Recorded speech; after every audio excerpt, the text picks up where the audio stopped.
Hey there, folks. Appreciate you joining me here again today at CBC Coaching. Got to put together another great webinar. Now, one thing to be aware of, there are no slides. This is all basically an interview. And what I'm trying to do is share people's stories with the industry and with people that share the same issues, the same problems as you do. Today, I got a great couple of guests with me. I've got Jeremy and Brandi Biswell. Jeremy's the president of the National Chimney Sweep Guild. He runs and operates a company in Kansas City by the name of Fluesbrothers. And Jeremy has really come on really strong in the industry. I've been out there. I've worked with Jeremy. I've seen their operation. I've trained his people, and really just a real significant player, contributing a lot, really got his eye on the ball of where he wants to go. Has changed his direction some in business, and that's kind of what we're going to deal with today. And his wife, Brandi, she's a great instructor. I mean, she's went around the country. She's taught chimney sweeps. I know one time that I was there, she actually had went to New Hampshire and was doing a presentation. Brandi is a nurse, and she was actually an instructor in the nursing industry, and Brandi is very much up on the health side of things. She's kind of an industry source for people that want to live a healthier lifestyle. She may look little, but let me tell you something. This little gal can punch it, can really pack a punch. So, Jeremy, Brandi, I appreciate you being with me today. How you guys doing today? We're good. We're good. Just got done with the with Noah's basketball game, and 3 games into the preseason, they finally won one. I think the score was 18-8, and I should know because I ran the scoreboard. And Brandi took a bunch of pictures, and they're throwing it up on Facebook for everybody. You know, and Jeremy, Brandi, that's one of the things I'm really admiring about you guys is, you know, and that's part of what we're going to talk about today. But, you know, I think y'all even support this basketball team, don't you, as a sponsor, Jeremy? Am I right on that? Yeah. We bought everybody. The kids were looking for a sponsor for uniforms, and the uniforms were shorts and tank top shirts, and so we decided to sponsor that for the team. And then, of course, it extended into now they have matching socks as well, because I turned that over to Brandi. She's better at that stuff than me. And what did they come up with as the name?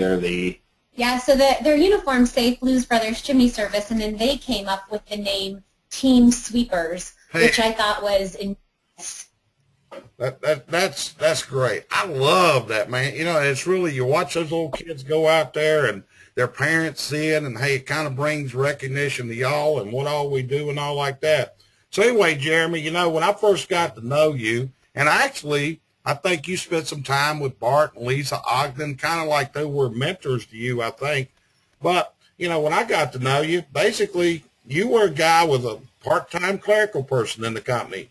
And now when I go out there, you've moved up, you're growing the company. You got 2 full-time people, one of them, Brandi, in the office. In fact, Brandi got certified. And recently, the newest girl in the office, she got certified. I mean, I've had the pleasure, and I've really done, you know, I love it because you're like 100% pass rate on certification, you know, and really get serious on that. So, you know, you went from a guy who just wanted a couple trucks a couple years ago, and now you're going to a guy that's really building a business. So, you know, are you on track with your present plans, and where are you going with Fluesbrothers? Well, basically the growth that we decided to go, we basically decided about a year to a year and a half ago to just grow the business. And it is basically the growth is dependent upon supply and demand.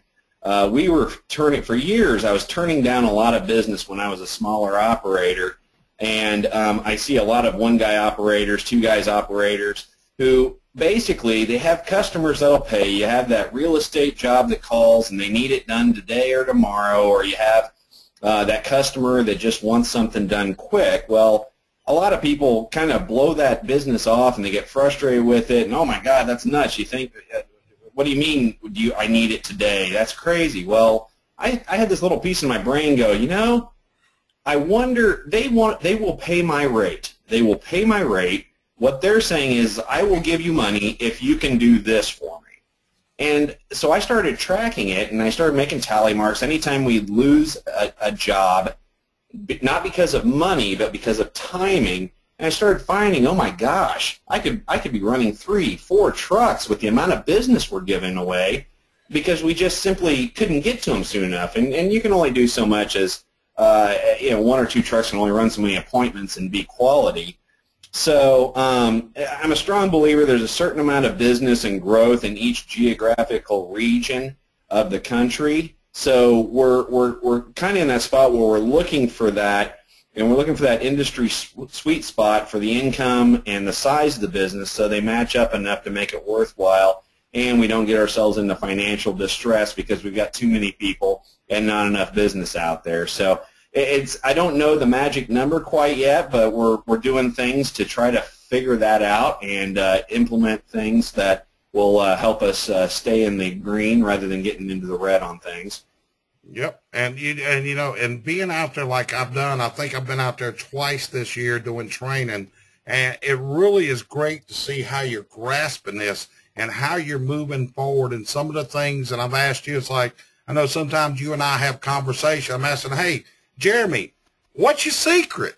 And one of the things you shared with me that I think is so significant was that backlogs don't bother you, lack of backlogs.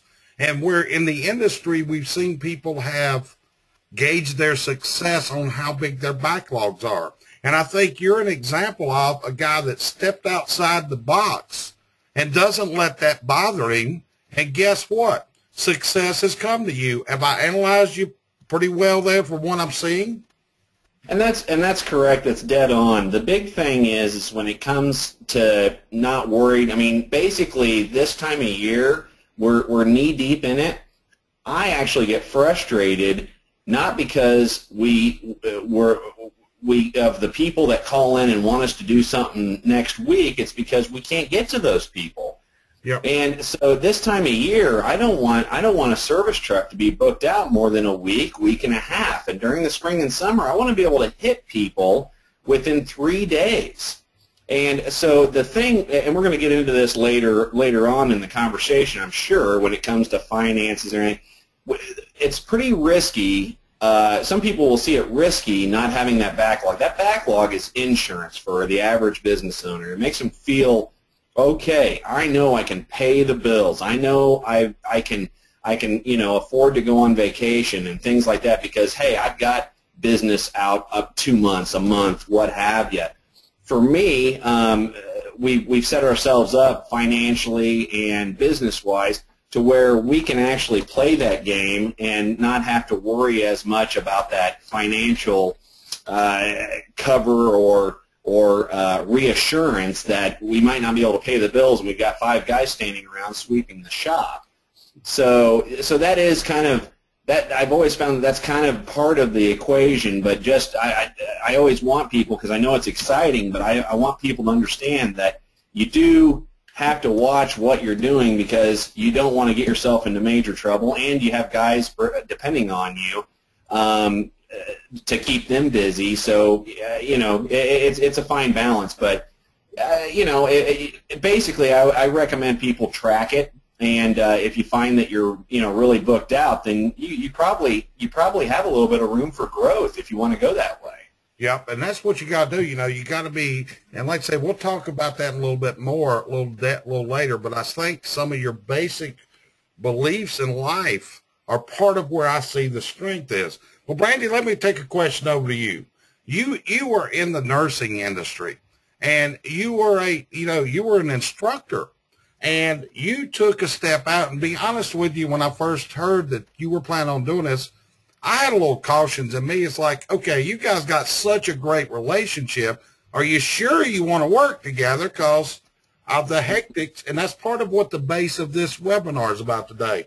So what was your reasoning for coming to work full-time at Fluesbrothers? What influenced you to do this? Sure. Well, I'll tell you, Jerry, it was really a matter of timing. And you have to kind of go back to the late 1990s When I met Jeremy, a lot of people don't realize this, but we met in nursing school. Jeremy was actually a nurse. And so I always joke that I married a nurse, not a chimney sweep. But shortly after we were married, he made the decision to start the business. And we tried all those years ago to work together a little bit. On my days off from the hospital, I would try to, he was a one-man operation back then, and I would try to schedule his appointments and things and relieve some of that burden. And it didn't work back then. This was pre-Noah and Haley. We hadn't been married that long, and I was unable to separate the business from our home life. And so if I scheduled him wrong and he got upset and yelled at me or whatever the case may be, I couldn't then separate that. Fast forward 15, 16 years later, and we've got 2 kids, and I've been working at the same hospital for the past 11 years. And I was offered a position, a promotion in management. A couple months before that, I had just finished my master's degree with, it was a master's in nursing with an emphasis in administration. And so that's kind of where I was getting away from bedside nursing and going more into administration. And it was October, and our office manager at Fluesbrothers decided that she was moving back to Wisconsin for a boyfriend. And here we are, and Jeremy's very stressed. We're in the middle of getting ready to start the very, very busiest season, and we no longer have an office person. And I was right at the tipping point trying to decide if I was going to take this promotion or not, and looking at spending a whole lot of hours at the hospital, a whole lot of hours away from Jeremy and the kids. And we had just come off of a very stressful time of me being in graduate school, and Jeremy having to pull a lot of the weight while I was going to school throughout the week and doing homework on the weekends, and he was pulling a lot of the weight. And now here we were going to have this stress of not having somebody in the office to run Fluesbrothers. Me not looking forward again to just spending all my hours at the hospital, as well as at the time Jeremy was the vice president of the National Chimney Sweep Guild. So we assumed that down the road he might be the president, and that would come with more and more duties and obligations. And I felt like it was my turn to relieve some of those stressors. He had a desire to grow the business, and I had a background in administration. I really enjoy leading. And so I just said to him, hey, crazy idea, why don't I come to work for you? So I came to work for him, and we've made a lot of changes in the last year, a lot of growth. You've been a big part of that growth, Jerry.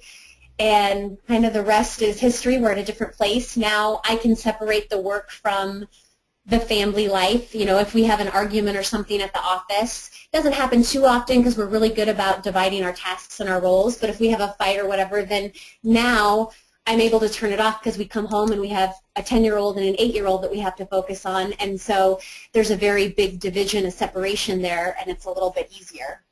That is really neat, you know.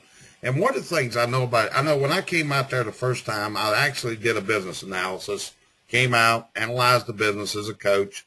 But one of the things I noticed was in talking with Jeremy, and that's when I found out in depth what y'all's commitment was to a debt-free lifestyle, both in your business and your family. You know, you're dedicated followers of Dave Ramsey.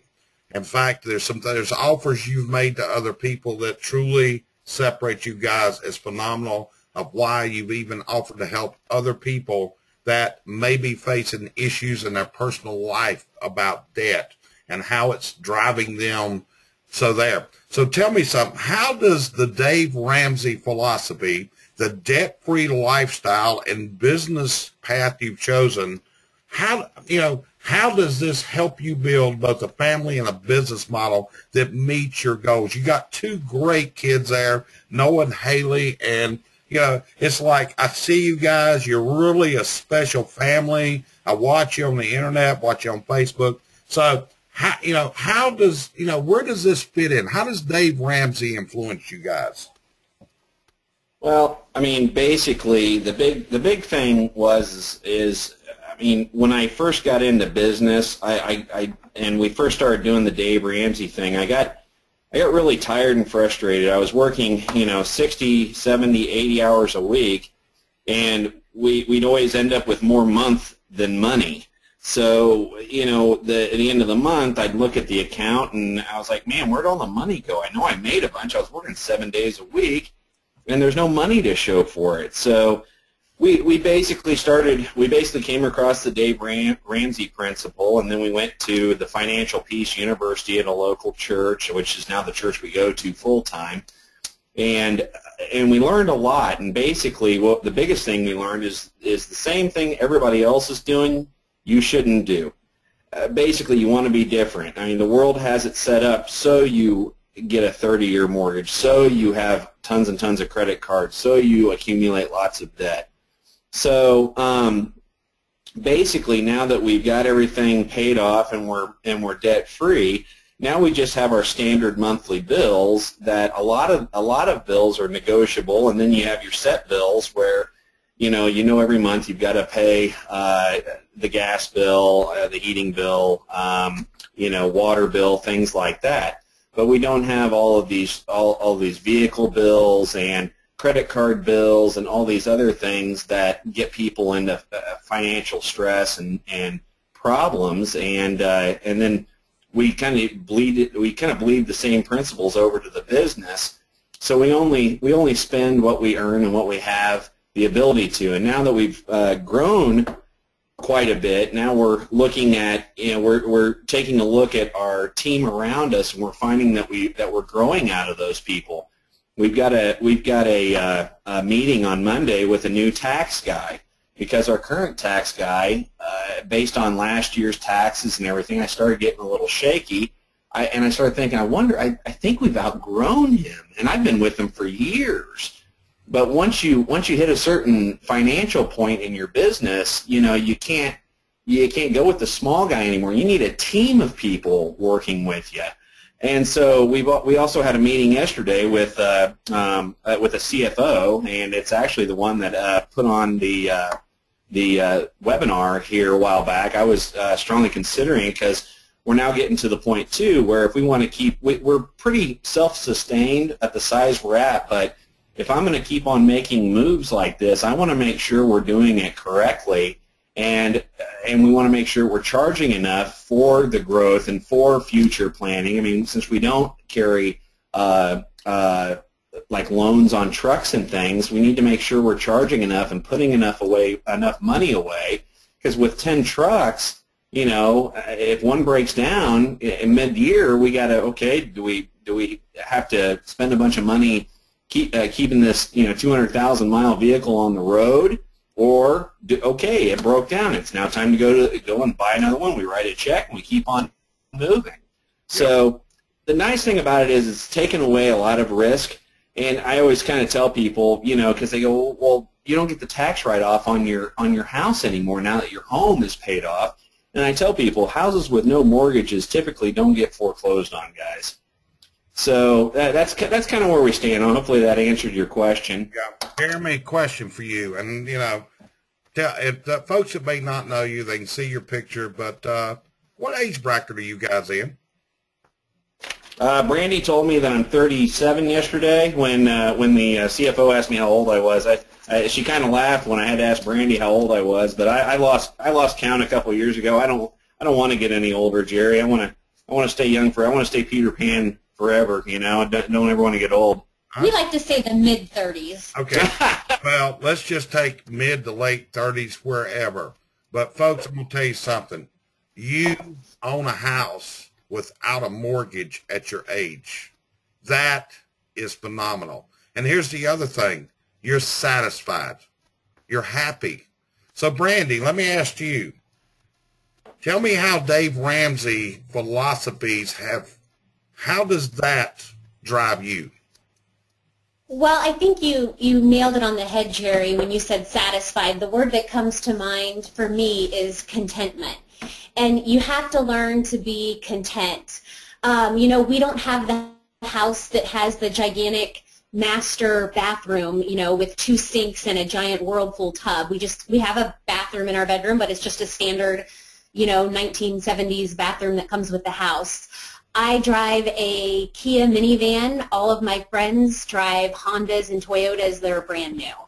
You know, sure, I would love the open floor plan in our house, and I don't have that.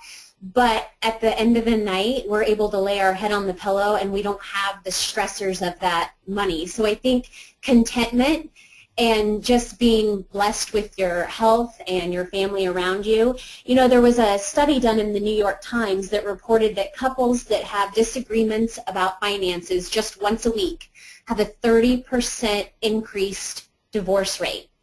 And if they have disagreements more often than that, those numbers start to skyrocket.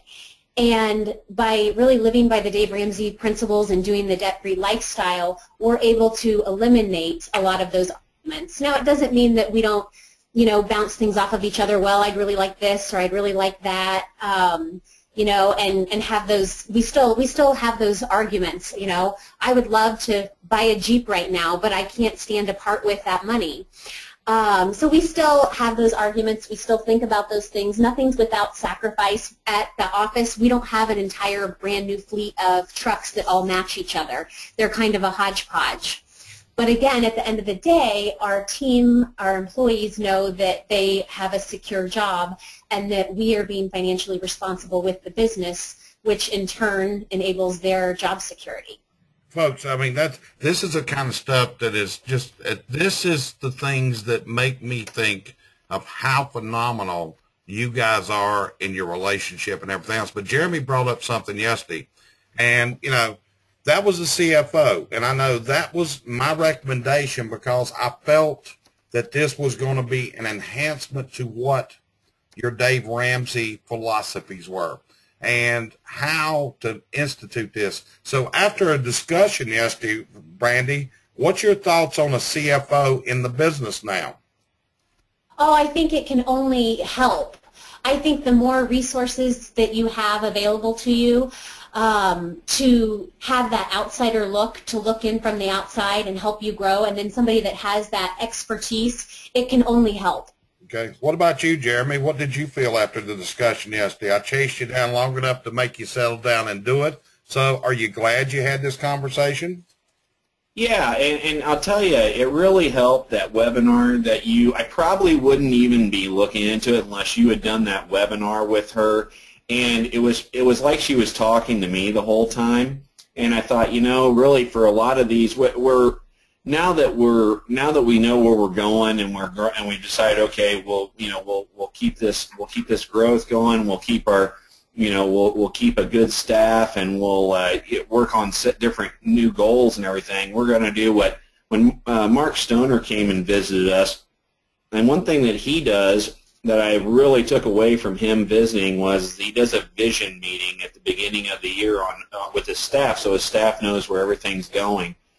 And so we're working on doing that vision meeting, and a lot of that stuff that we're going to implement, having the CFO help us to make sure that the finances are going the right way, and setting a budget so we know when we need to push and when we need to pull is going to be extremely helpful. So that was Jerry's big give for me this year, was having her do that presentation, and hopefully she's the right fit for us. We're going to be looking into her references, and she's really open, and I like that. She's very friendly, which I like too, and so hopefully that all works out well, and I think it's the right move for us. Yep, and if anybody's listening to this, the webinar that Jeremy attended that opened his eyes up to this is on our CBC Coaching YouTube channel. So it's an hour webinar.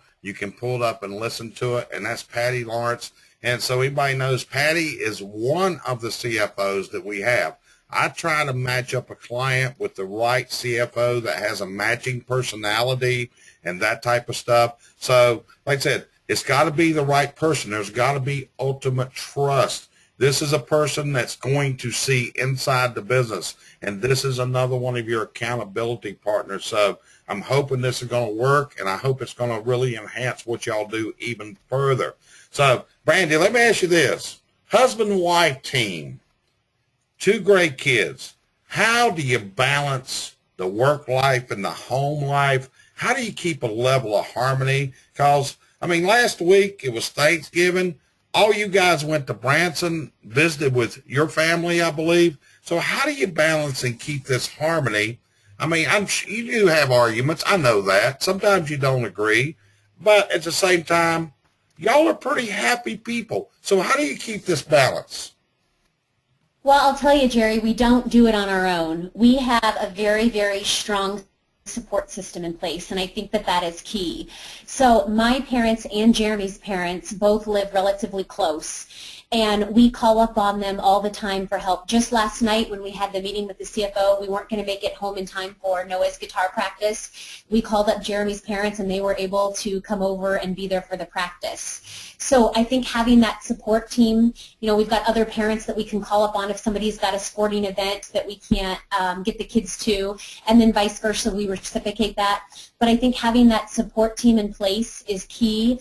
And then on the business side of things, we have a really, really amazing team. And, we thank God every day and feel very blessed for the team that we have there that goes out each day. And, they're the ones that make us successful. They're the ones out there face-to-face with the clients each day. And if it wasn't for them and them doing such a great job, then we would have a lot more stress. And, that's the key thing, like I said, everybody on your organization, I've been a trainer of. And, and I come out there, and I think that's one of the reasons I see such a success rate.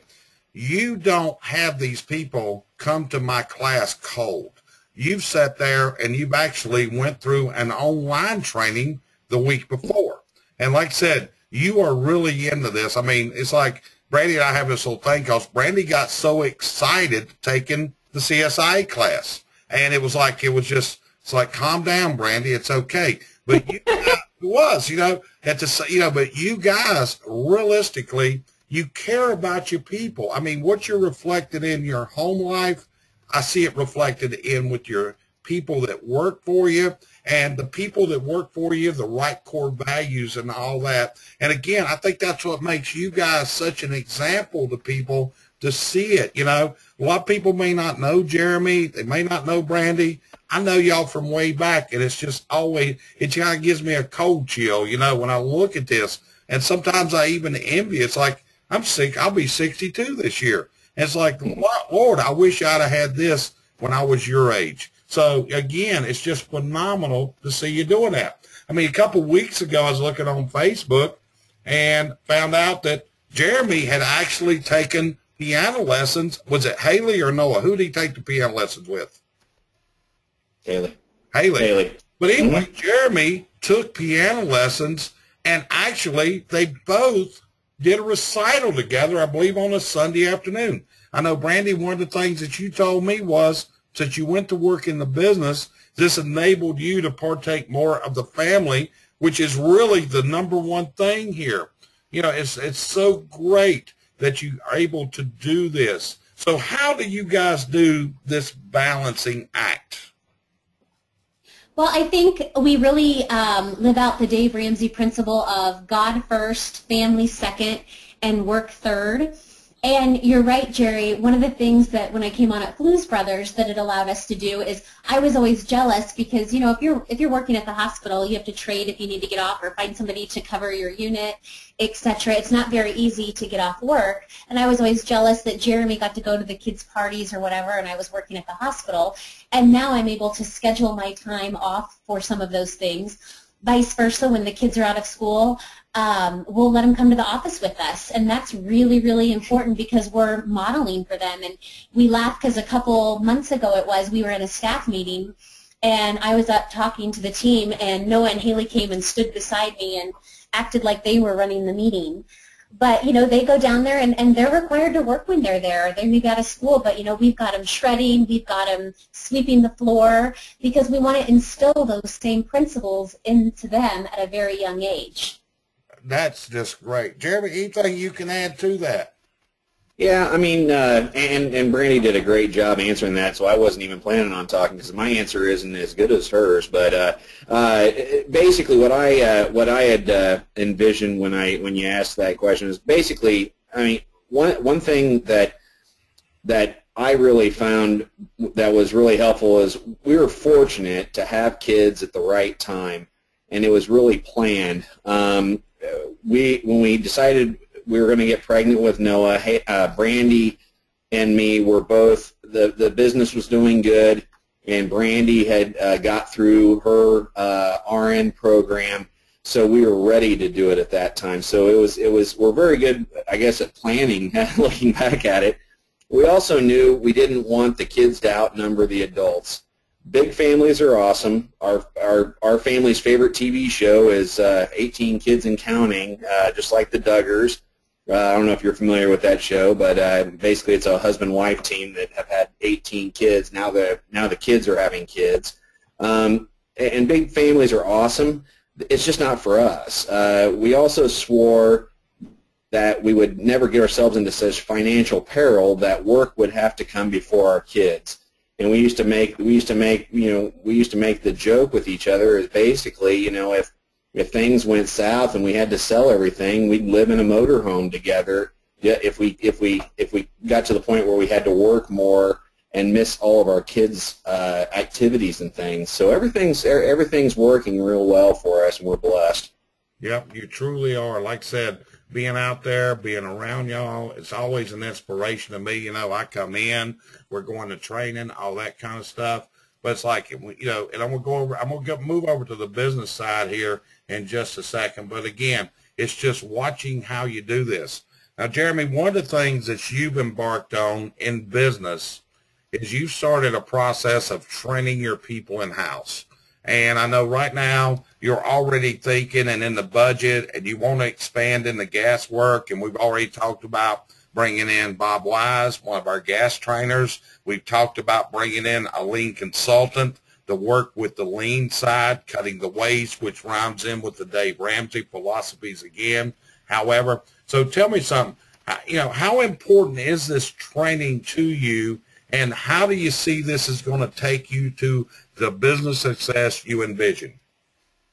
Well, basically, when we decided to grow the business, I was seeing a lot of stagnation, and I had always tried to do training in-house all by myself, and the problem I found is that basically if you're the owner and you're trying to wear all the different hats and you're telling them, basically a lot of employees won't view it as training. They view it as, it's just the boss telling me what to do.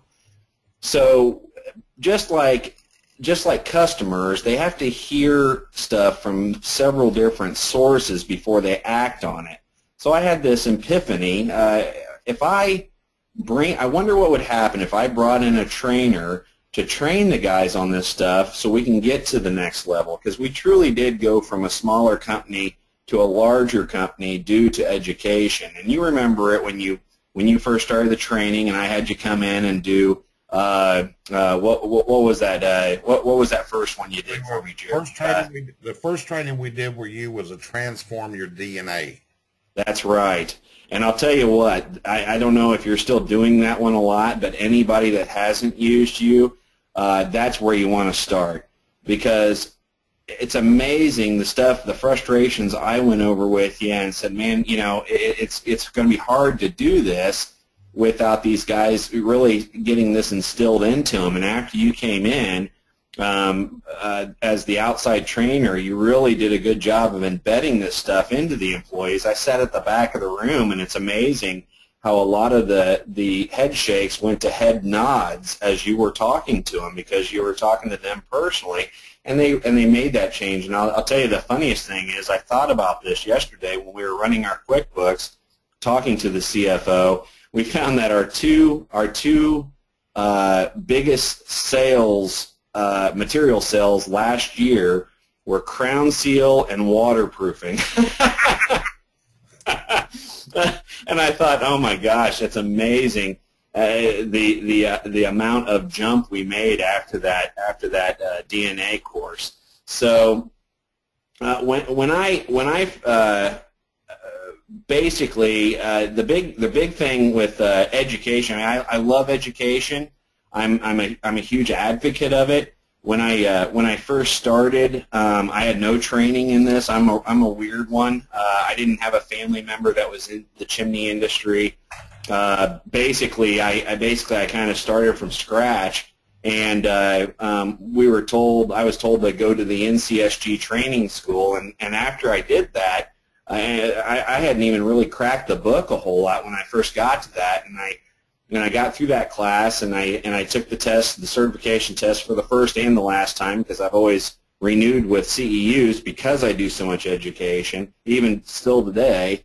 And I got an 87%, which wasn't too bad for a guy that never even you didn't even know what half the equipment was. I'm surprised I knew how to turn a vacuum on.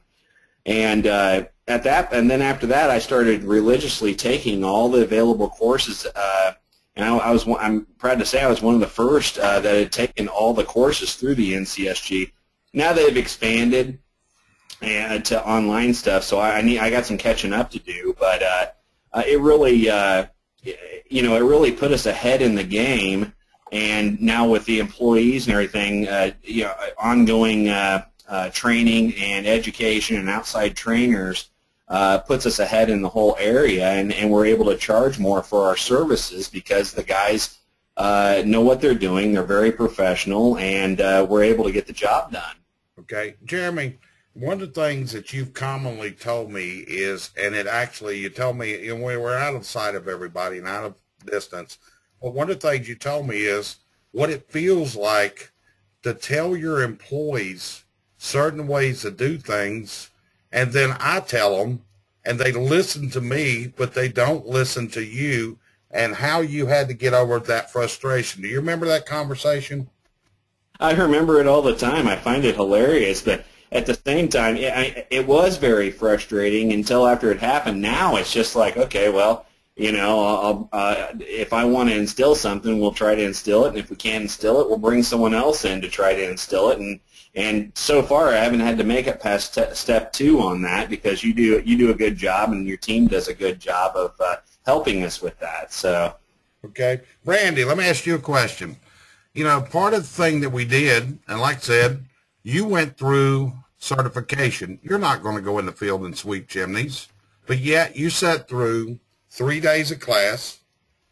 You went through taking the certification test for CSIA to get certified, and you really were into this class. I mean, you were a great student, and then you were taking the test, and every time there was a question, I could tell you were 110% into this. I mean, you remember the day, I'm sure, okay? But anyway, tell me from your standpoint how important you think this is for you to work in the office. And what's the girl's name that came to work? Is it Savannah?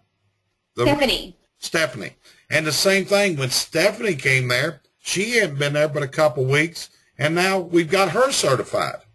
So how does this certification, which is for field technicians, how does this assist you in a clerical manner? I'm going to say you're a clerical manager person, and Stephanie is a clerical person. So why is this training important for you and her? Well, Jerry, you have to remember that I tell Stephanie all the time, you are one of the most important people in this business, because the technicians don't have jobs to go to unless on the phone we get the client to book. And in order to get them to book, we have to know what we're talking about, because you have to remember that they're calling in. Some of them are first-time homeowners. Some of them have just purchased a unit. They're calling in for a variety of reasons, and they don't know a whole lot about their fireplace. I had no idea until we got into this industry. And so we are the first point of contact for the business. And so it is, number one, I come from, the education background. I love learning. I love teaching. So I think that that's always of utmost importance, and I think that no matter what field you're in, you should always get the top credential that you can get. So, I'm sorry, go ahead. Oh, no, that's okay. But I was just going to say, but again, taking it back to the office side, I will tell you that how we do it in our company is when we're studying for certification, as you mentioned, we do the online review. We all go through the online review, which is like a week. And then we have 3 study sessions that we schedule at the house for our team members where they come over, we provide dinner, and we just go through the books and just study, study, study. They're optional. They don't have to come, but we tell them that that will help. And then you come into town so that by the time they take the test, they've heard it all 3 of those times. And I will tell you, and Stephanie said she had the exact same experience, going through that process and then taking the test, I felt 100% more confident the next time I took a phone call because I had the knowledge and I wasn't just saying, well, they can answer that when the technician gets to your house, or let me check on that and get back with you. And it's funny because we have clients call in all the time and they'll say, can I talk to one of your technicians? And we say, well, actually, I'm certified. I can help answer your questions. So you would recommend that a company on the move that wants to reach their dreams, their goals, everything else, that training of their clerical people is critical? It's vital. It's vital. You know, that's been my thought, you know, and often when I'm traveling around, I tell people your clerical people need to go through basic training for what we're dealing with. This probably, Jeremy, how much time do you think this saves you from returning phone calls? I'm wondering which word is stronger, critical or vital? Yeah, well, the whole thing is it's phenomenal to do it. So, you know, it really, truly is. And like I said, you know, and Brandi, like I know you're a person that truly wants to excel in a test, shall we put it that way? So, you know, from there. But another thing, you know, and y'all brought this up some, and you just touched on it a while ago, you invited your employees over your house, you go through study sessions, you know, fix dinner, the whole thing. And I mean, I note in you guys a care, a concern for your team members, you know, and I can see that every one of them has the same thoughts. I sense a team spirit. I mean, you feel it when you're there. And this is truly great, and what makes Fluesbrothers, my opinion, so phenomenal, and it makes your leadership so phenomenal. So how did you nurture this with your people? Well, Jerry, we really try to lead by servant leadership. And I'll tell you, I shared this poem with Mark Stoner when he was visiting our company, but anyone listening can actually just Google the paradoxes of being a servant leader. And it's an amazing poem that I stumbled up on when I was in graduate school. And I'll just read you like 4 key points. One of them is controlled enough to be flexible, busy enough to make time, rich enough to be poor, and important enough to be last. And we really try to lead by that within our company. And, you know, when I'm interviewing and we're hiring these new phenomenal people, I will tell the candidates all the time, I'm not looking for skill. I'm looking for a cultural fit.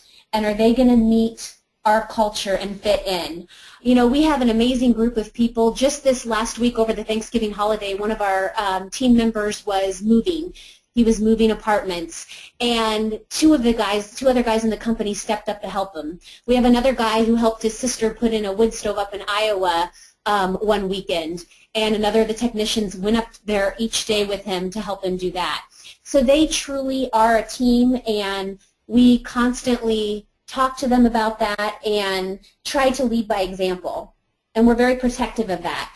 And then, you know, we're also, in January, one of our friendly competitors here in Kansas City, we're actually getting together. We're going to start on a monthly basis getting together with them outside of work with their company, and they've got some trophy that they've made up, and we're actually, like, our first thing in January is we're doing dodgeball against them. So it's going to be their company against our company, and then whoever gets the trophy gets to pick the event for the next month.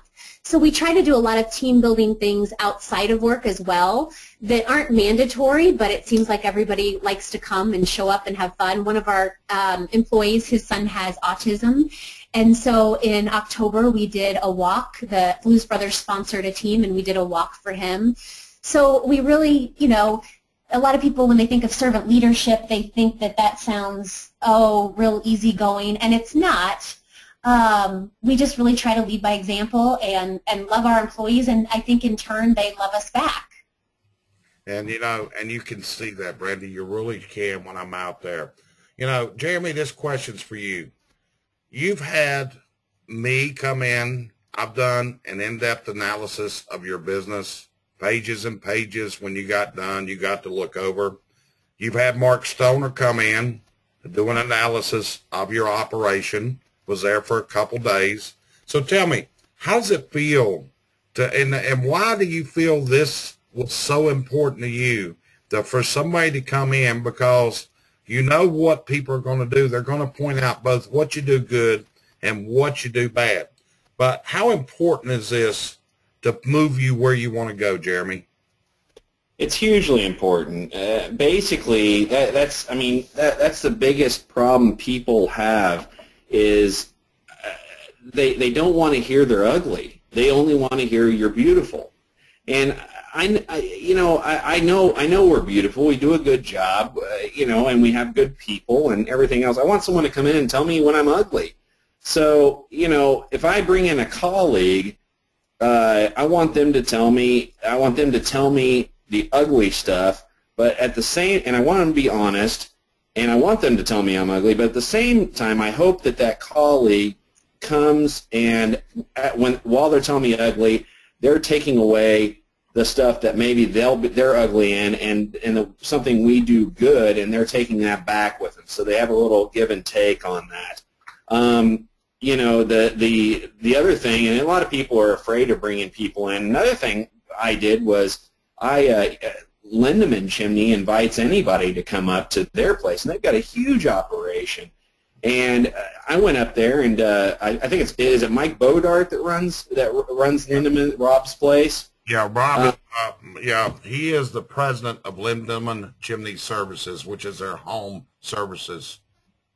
Right, and that's what I went up there for was the service side, and Mike did an excellent job of telling me I'm ugly on a lot of things and opened my eyes.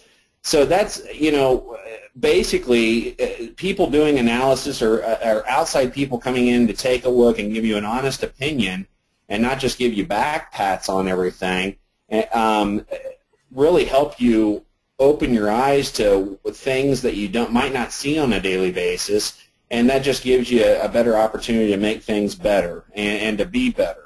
So there you have it, Yeah, well, I know, like I said, I've probably visited inside more businesses in the industry than most people do. I get to see the good, the bad, the ugly, the tears, the joy, the whole 9 yards. And then from that, I'm able to take things out with me that then I can share with other people. It's like, one of your philosophies about the backlog is one I share with many people because, again, I credit that a lot with your success is that you're not measuring your success on the backlog. That's just making life easy. That's what it does right there. So, and from that, but, and you take these things, you can't do it all at one time, and that's what you're doing. You're moving forward at a methodical rate. You're constantly upgrading. You're constantly getting better from it. But, you've signed on in the last year to a pretty tough job, and I had this job at one time. You stepped up to being president of the National Chimney Sweep Guild. I had that seat for 6 years, 2 different 3-year terms. And a lot of people wonder, how in the world did you? I was president of it and CSIA both for 6 years. But you stepped up into this role. You're a business owner. You're a very committed father. You're a very committed husband, everything else. How do you balance life, Jeremy? How do you balance this all together? So basically, you do your best. And that's all you can do is your best. It all goes back to delegation, understanding, and teamwork. I don't get everything done. I'm human. Jerry, if you remember last year when I was on my little personal trip I take every year, and I was in Vegas for a UFC event, I was bragging about how I've never had full bars on my phone, and I was in the middle of a casino in Vegas, of all places, and I had full bars. And one of the comments on Facebook was from you, and it said, "Boy, you better check your emails. You got over 1,000 emails," because you can see the deal on my screen. So, and that's just a constant in my life. You got to attack the must-dos first, and that includes family and and self-spirit. You know, you gotta rest, and you gotta give yourself a break, and you gotta try to exercise ever so often, keep that stress level down. So you gotta, and those are must-dos. You have to attack those first. Then you chop away at the other stuff, and it's just like hitting a big old massive tree trunk with an axe. You just got to keep on chopping, keep on chopping. Okay, I got to stop for a while. Keep on chopping, keep on chopping. And it helps a lot to have technology in your pocket at all times. You know, so if I've got a few minutes, you chop away at a couple things. But I'll guarantee if someone sends me something that isn't the highest on the priority list for that day, it's going to take a little while, you know, in reality, for me to get back to you. And we're not talking weeks, we're talking hours, or maybe a 24-hour or 48-hour period. But it's also not uncommon for everybody else in my house to be in bed, and I'm up answering emails or, you know, working on something. If a lot of people see when I send them an email, they'll send me an email back and go, my gosh, man, what are you doing up working at 1 o'clock in the morning? Well, sometimes that's what it takes. You know, I don't want to leave people hanging, especially when you're the president of an association and you've got something going down on the members list, or, you know, or something happening throughout the day while you're working and concentrating on your business, and it's something that needs to be addressed, you know, within a timely manner to keep everybody knowing that you know, those items are on my mind, and we're doing our best here to fulfill all the expectations of the association. Yep.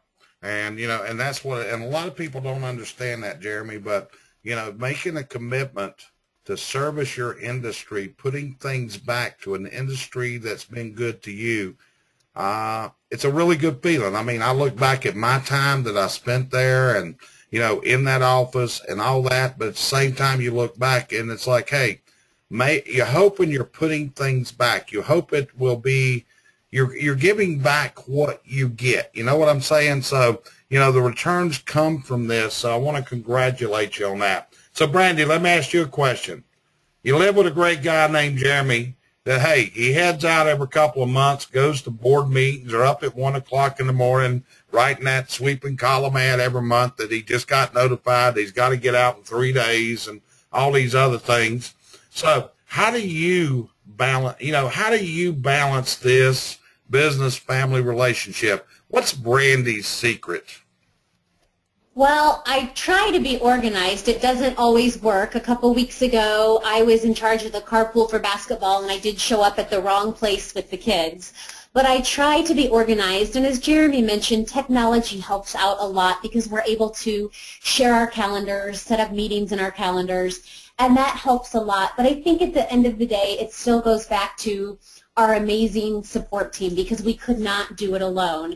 It goes back to our parents and our in-laws who are always there for us, and it goes back to the team. You know, when Jeremy's out of town, it's a different dynamic, and sometimes I want to video record it so he can see it, because when he's out of town and I go into the work in the morning, you can see the technicians step up to the plate, and you can see them if there's something I don't understand. You can see them explaining it to me if it's something about a job that I'm not understanding, etc. And they really step up to the plate for the team, and so that helps a lot.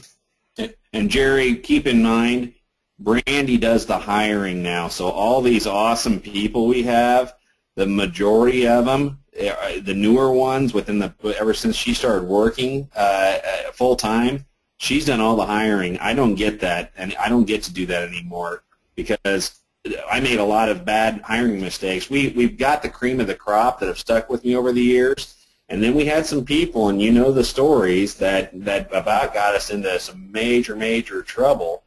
And I tell everybody, because people go, where did you find such good people? And I tell them, look, I don't. That's the thing. And you're asking the wrong guy. You need to be asking Brandi, because I'm a fix-it guy. I'm a technician at heart. So I fix things for a living, and for years I tried to fix bad employees, and you can't. Brandi is a lot more hard line, and they respect that. So that's a huge thing to keep in mind. You know, we have all the same hiring things, but Brandi has really done a good job of getting a great team in place for us. So that really helps when I head out of town as well.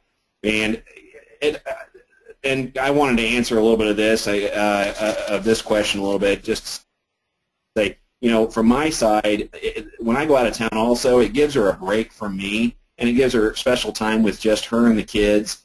And, I'm not there putting in my 2 cents in the business and everything when I'm out of town. And husbands and wives, they really need time away from each other. Every year, I take a mini vacation by myself. Now that I'm president of the guild, I've got to do a lot more trips for that. So I won't be doing my mini vacation. But when I go away for the guild, I like doing that. So it's just as good. So and people think I'm nuts. Well, who are you going? Because I'm a big UFC fan, you know that. So I go to Vegas and I go to some other places and watch a fight and stay away for a few days. And I go out there and be a nerdy fan, and that's why I like to do it. I do it once a year, no big deal. But everybody always says, well, who do you go with? Well, nobody. I go by myself because I just need that alone time. And Brandi, it really helps our relationship because she gets some alone time from me, and then we're happy to see each other when we get back. So I suggest a mini vacation for all married couples, especially if you work together or you're around each other a lot. Last year I made Brandi, now that Brandi's working full time with me and we see each other a lot more, I made Brandi take a trip. And believe me, I had to almost purchase the plane tickets because she won't do it. And I got to spend time with the kids, which is special time for me. So she went out and and got to take a trip and go visit a friend that had twins, and it's great. We're going to do it every year. It's just part of the budget. So I don't think you have to buy her tickets to go to San Diego. She likes to go there. So. I do love San Diego. This was Oregon that she went to, and, yeah. And as I read my emails and stuff from HPBA, Oregon, I'm not gonna let her travel to Oregon. We're gonna have to meet somewhere else because Oregon doesn't approve of wood burning. So no, I'm just kidding. Everybody from Oregon, we love you. I hope that bill doesn't go through. Yep. So, Brandi, I'm gonna ask you a question. I want you you're a dynamic person. You're a dynamic speaker. You can present in front of people. You've taught people for years. So let me ask you, as we get ready to close out this podcast, webinar, whatever we want to call it, what would you want to share with others to better their lives? Well, first of all, Jerry, you have to understand life is messy, and every person has challenges going on in their life. Every person, I don't care who you are, there's always something vying for your time. There's always something tugging at you, whether that be volunteering, friends and family commitments, caregiving, and it's different at every stage of life. When we had young kids, it was totally different than this tween phase we're getting ready to go into. And with my parents now, I see my mom caring for her mom who has Alzheimer's, and there's a lot of people out there that are now raising their grandchildren. And so there's a lot of stressors in life. There's a lot of things that are vying for our time, and you have to find balance, and there is no perfect balance. The scales are never going to be equal, but you have to try to find some semblance of balance. When I spoke at Sweet Fest a couple years ago, I gave the participants a circle, and I asked them to just graph out or draw a pie chart of where they spend their time, what percentage they spend on their business, what percentage they spend volunteering or with church or with their family, and draw what that looks like. And I think that that's important for everybody to do. We always are setting goals in business, short-term goals, long-term goals, but I don't think that we do spend enough time analyzing our personal life or just the entire picture. And so just like in business where you have that vision meeting or that planning meeting, you need to do that just for an overall picture of your life. And I always like to stress that, you have nothing if you do not have your health. And I saw this all the time in nursing.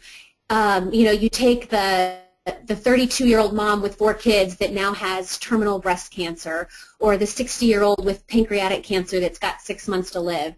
And if you don't have your health, you don't realize that you don't have anything, because your health affects every aspect of your life. If you have a sports injury, it affects your mood and your well-being. It doesn't matter what it is. Your health is your most important thing. And so I would just encourage everybody to do that planning, that overall planning, once a year, twice a year, where you're seeing where are you spending your time and how do you want to change that, or where do you want that time to be spent, and just prioritizing that. You know, interesting thing, yesterday morning, I actually attended a seminar with another industry, and I went as a participant. And it was on business building, it was on systems, it was on marketing. I went to get ideas for guys like you to share what other industries were doing. But one of the guys that was there came through and had went to the presenters program 3 years ago. And since he had went through the program, his personal income had rose 520%. His business had been resurfaced and everything else. So what he did, he had the doctors pull his blood pressure. And his blood pressure had dropped where he was at the point of being critical due to the stress. His blood pressure was now normal. So that just goes along with what you're saying, Brandi. You know what I'm saying? Yeah, absolutely. Absolutely. Okay, so Jeremy, you're president of a trade association. You're a great father, husband. You explain leadership in this. I mean, a lot of what you just described would come under leadership. You're inspiring other people. You're recognizing your own weaknesses. This is what that's just where you're becoming this leader. So tell me something. This is your opportunity. What would you say to people to get them to where they're in a debt-free lifestyle, where their business is bringing them what they look for? As Jerry calls it, they're making their business dreams into their realities. You've accomplished a lot. You're there. And again, you're just in your 30s, man. I mean, it's just amazing. So what would you tell someone listening to this webinar about how to get to what they envision as their dreams? Well, basically, the biggest thing is if everybody else is doing it, you probably ought to do the exact opposite. And I would tell, I mean, I have people come up to me at convention and ask, different debt questions and things like that. So the other thing would be, take constructive criticism, because I tell people, okay, now if we're going to have this conversation, I'm probably going to make you feel bad. But I'm going to tell you what you don't want to hear, because that's what you got to do in order to get ahead. So to do that, we talk about, and I tell them, you just got to be brutally honest with me. I'm going to ask you questions that are a little direct. I'm not going to talk about it to somebody else, but where are you at? How much you make? What do you spend your money on? Do you have debt? What's the debt? And we kind of run down it real quick on a piece of paper, and I show them. And then I tell them, look, you can't just do this by yourself. You need to get some instruction on it. And then I turn them over to the Dave Ramsey course, and I tell them, look, they put this on. They have an online version, but I really suggest you find a local. Usually it's a church doing it, and you go to that and get around other people, because it's kind of like AA for people that are bad with money. And you're going to get there and you're going to find out that, yeah, you feel that you're in a bad shape. Well, there's people in a lot worse shape than you. And you can get the tools and the knowledge, more education, on how to get yourself into that happy spot. And it's going to take years. It took us, probably 10 years to get our house paid off and get our shop paid off and everything else. This didn't happen overnight and within the last year. It took years, and it was hard. And, every week we would meal plan, and Brandi would, get tired of me griping every single penny. She's a little more of a free spirit than I am, and I'm like, look, we gotta stop spending money. We gotta meal plan and plan out our lives and go that route, so we don't just, nonchalant or graze around like cattle in the grocery store and just start throwing stuff into the cart. So having a game plan is big, and it's going to hurt. If it doesn't hurt, then it's not the right thing. Well, I'm going to tell you what, you both of you guys are an inspiration. You truly, truly are. And, you know, and so people know, they've given up a Saturday afternoon. We're sitting here, it's almost dark at my place. They're an hour different. But they've given up an hour or an hour and a half, 2 hours a day of their time, worked it around the ball game, of course, because, hey, the little sweepers, they didn't score to win today. But the whole thing is, our whole plan in doing this is to share ideas, to share thoughts, to share concepts. And it's my hope that these type of things are webinars that will help you, the folks that listen. And I'm sure that Jeremy and Brandi share that. So guys, for me, I appreciate this more than you can know to offer this. If you're out there listening, you've got a story. If you've got a story that you feel you can share with others, let me know. I would love to invite you in to speak to other people. It can be your way of giving back into an industry to other people. Because, folks, there's nothing that feels better than to watch people reach their dreams, and you've helped them get there. Jeremy, would you agree with those words? Absolutely. I'd love to hear what others have to say, and I'm going to learn from others, just like I've learned from other interviews and podcasts that you've done, just like this one. Okay. Brandi, what would you add before we close this out? Anything else? I just thank you for the opportunity to let us share our story. And, you know, I would encourage people, Jerry, you know, I would tell them that you're a big part of our story. You've been a big part of where we're at today, so you've been a big part of that support team and that success story.